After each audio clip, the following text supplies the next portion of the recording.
Well, it was a quiet day on the markets ahead of tomorrow's public holiday. Michael Levin, the Senior Investment Manager at Cannon Asset Managers, is today's Markets Watcher. And Michael, we saw that kind of late turnaround where we were trading higher for most of the day, not much higher, but we did close quite significantly lower. And of course, we saw Wall Street turn around as well. So there seems to be a bit an air of caution in the markets at the moment. Yeah, that's 100% right. A bit of a topsy-turvy day. As you mentioned, we started quite strong. We were up just under 1%, and then around lunchtime headed south and then recovered in the afternoon. As you say, we closed down further. Resources were up and industrials up. It was mainly on the financial side where we saw a bit of pressure, down almost 1.5–2%.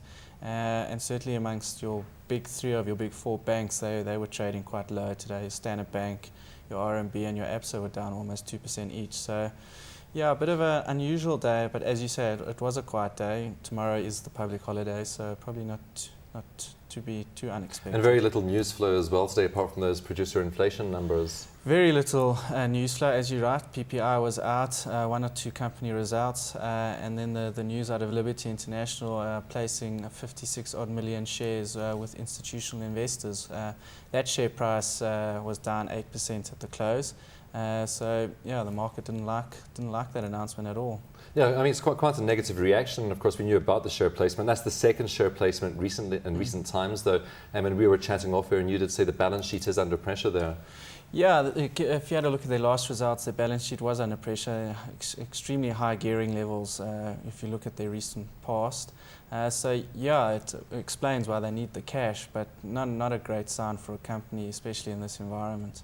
Of course, this must be a company that's pretty well placed for an upturn. It owns some of the most upmarket shopping centres around the UK, so when consumers do start spending, it should start to benefit again, shouldn't it? No, it should, and you are right, it does own the prime assets in the UK shopping centre market, your retail shopping centre. So you're right, when the economy does improve, when you get your shoppers back in your shops, it's one thing having shoppers walking through the door, it's another thing actually getting them to buy, and I think that's where they've impacted quite a bit, is shoppers aren't buying. But if you read the announcement, they're saying their vacancies have deteriorated. They are seeing some positive signs, but they need to work on their balance sheet. They need to get the balance sheet working for them. Hopefully this does it. We had those results, you mentioned results out today. We had Farrah Tech, and its shares responded well, up 20%, albeit from 5 cents to 6 cents. So it has to move in these large numbers. It's also been through a very difficult year, though. It's not, but it says it's now operating off a more efficient platform. It's cut costs. To counter the contracting markets it's seen. I mean, what do you think of those results? Yeah, I think they're very, very dismal and disappointing results. And yeah, obviously the company needs to look at their costs and their working capital management. I think that's common sense. But yeah, not a great set of results. Revenue was down. They were operating off a high cost base. And equally, what was also quite distressing is the capital raising. If you have a look, they took their shares in issue and they increased it by 7-fold post the year end with the transaction. So they've increased their shares 7-fold now. To get an earnings to grow to that level is going to be very tough in this environment. If you compare their results to other IT companies that have produced results, and one in particular, Pinnacle, which isn't, I admit, not a direct competitor, but certainly operating in the IT space.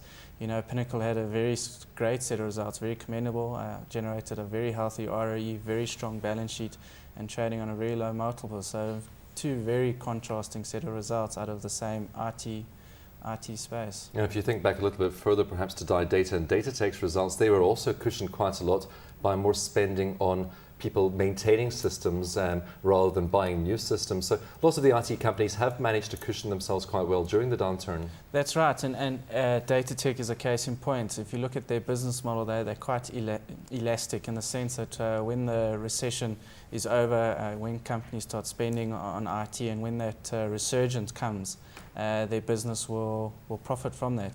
Datatec also generated a fair amount of cash and generated positive earnings. So yeah, did nicely in a tough environment. Mm-hmm. I mean, just looking forward to the rest of the week, I should imagine Friday is also going to be a pretty quiet day. In fact, I should imagine most people, yourself included, are on holiday on Friday. I mean, what would you expect? Would you expect us to rather drift into the weekend? I would expect some sort of drift. Take obviously some guidance from what happens in the US, especially tonight, certainly with the Fed meeting. But as we were chatting off air, there's not much that the Fed can really do. They can't create negative interest rates, and to raise interest rates in this environment, I would be very surprised if they did. It would send a very negative sign to the markets. So expect the markets to drift sideways. Also next week we've got quarter end. So a lot of the unit trust funds are potentially going to be positioning themselves for quarter end. So it's quiet and sideways drift for the moment. And I should imagine also, apart from the FOMC statements, it's really what they're going to indicate about the unwinding of all this stimulus. And of course, that's going to be one of the focuses of the G20 meeting, which takes place tomorrow and Friday as well. So it's really, I think investors would probably want to see how that stimulus is going to be unwound and whether it's going to impede any recovery at the moment. No, that's right. And I think one of the risks to what the governments overseas have done in terms of their stimulus and their protectionism is obviously the threat of inflation. And I think that's going to be a key concern going forward is, what inflation will happen, when it will happen, and to what extent. And certainly if we go into an inflation environment, which I suspect we will globally, then equities is certainly where you want to invest in that environment. So good picture in the longer term for equities then? Longer term in equities is where you want to be.